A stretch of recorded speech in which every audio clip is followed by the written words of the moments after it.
जब से ले आइल बड़ा गवना करा के ताके लो ना हमके नजरिया उठा के।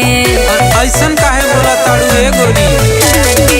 जब से ले आइल बड़ा गवना करा के ताके लो ना हमके नजरिया उठा के।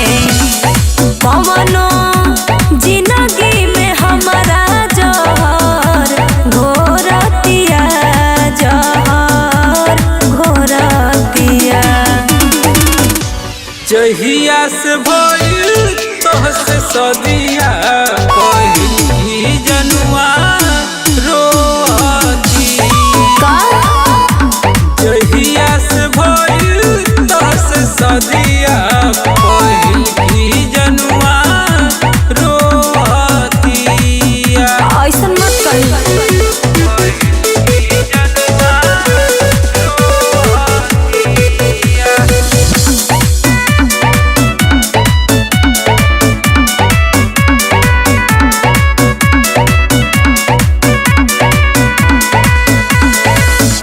पहिले बाड़ हमसे धोखा झूठ बोल के ना हो। दिन पिया बोले बिया कौन घुटी घोर के बोला। ऐसन कोनो बात ना हो जुठे सब करत बाड़ू। नहीं किसी यारानी हमरा से उतने प्यार सुगी तोहरा। चुप रहा। नहीं किसी यारानी हमरा से उतने प्यार सुगी तोहरा से। कवनो भीतरे भीतर दिल तोड़तिया दिल तोड़तिया। जहिया से भइल तोहसे सदिया पहिली जनुआ रोतिया। ऐसन मत कह। जहिया से भइल तोहसे सदिया पहिली जनुआ रोतिया। पहिली जनुआ रोतिया।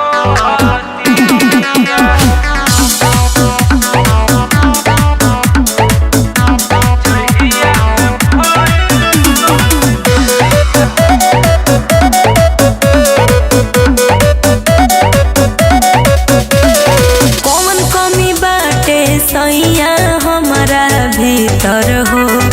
अब हिले बानी राजा जी पवित्र हो। तोहरा पे ना कोनो शौक बा। बोललो हमरा पे हक बा। तोहरा पे ना कोनो शौक बा। बोललो हमरा पे हक बा। कि तोहके हमारा से कौन नटिन छोड़तिया नटिन छोड़तिया। जहिया से भइल तोहसे सदिया पहिली जनुआ रोतिया।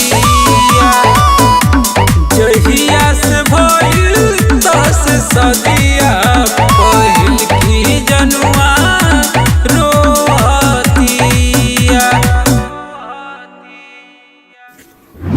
भोजपुरी का अच्छा गाना सबसे पहले पाने के लिए इस चैनल को जरूर सब्सक्राइब करें और बेल आइकन घंटी को दबाना ना भूलें दोस्तों। इस प्रकार ऐसे चैनल को दबाना है, ऐसे घंटी को दबाना है, ऑल पे क्लिक करना है दोस्तों।